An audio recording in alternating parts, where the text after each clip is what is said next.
Vincenzo's Go Crypto Investing, and on today's show, we're going to get into Bitcoin, the state of the market, what's going to go on over the holiday weekend as we have back-to-back long holiday weekends this week with Christmas, next week with New Year's. Merry Christmas, Happy New Year's to everybody in the Vincenzo's Go Crypto Investing audience.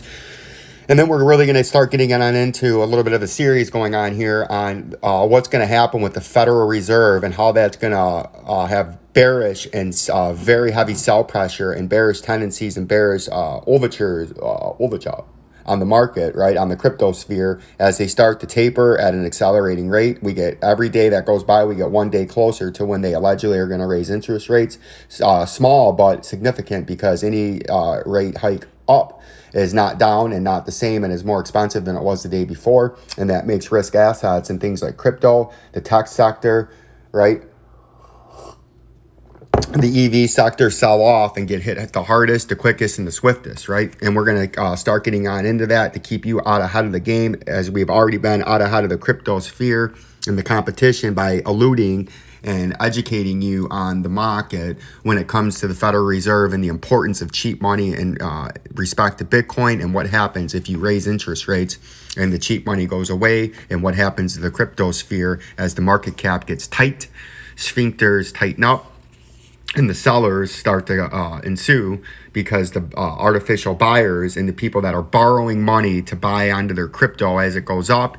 You can borrow money against your crypto stock if you're making money, and then you can rebuy more stock and you don't have to pay taxes on the money you borrowed. And then as the stock continues to go up, you sell enough off to pay back the original money that you borrowed, and now you have even more stock and even more money and didn't pay any taxes. But when they start raising interest rates and they take away that cheap money, all of a sudden, you can't do such things. You can't borrow money against the stock that's down, right? What starts to happen are people that are already borrowing money and into their stock, and the stock starts to go down, they start to have a problem because they start to be losing the money they borrowed. And then that's a compounding problem, because they got to pay back the borrowed money, plus a more expensive interest rate now, because they start raising interest rates on money that they've lost, right? And their portfolios are being hammered. And that's how they get liquidated, and you start to see flash crashes, and how you can wipe out 30, 40, 50, 60% of the crypto Bitcoin market cap in a few weeks, because a lot of this money that's in there now is just the same money that was in there at 10,000, but now it's at 50. So the guy that had 20,000 invested when I was at 10,000, he's now got $250,000 invested, because he's borrowed against his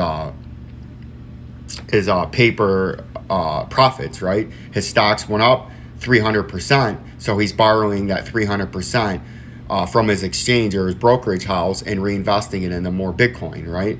And it seems like a beautiful strategy and a genius when the stock keeps going up, but when it starts to top out and go down, you have a major problem. And you start to have that problem usually in a bull market when the Fed starts to taper and they start to take away the cheap money and they start to raise interest rates. That's when all this shit starts to hit the fan. Just ask Zillow, a big company on the stock market. Their stock price is down 75%. They're having major problems now because they tried to get into the home flipping business at the top of a market. The market hasn't went down, but it stabilized and subtly went down, and it caused them to almost go bankrupt as a company, because they decided to flip houses. Now they're getting rid of these houses that they bought on their algorithm, where they calculated a 20% growth year over year, right? And now they're in the shitter and they're firehouse selling them just to try to get the inventory off their books, because it's hampering their balance sheet.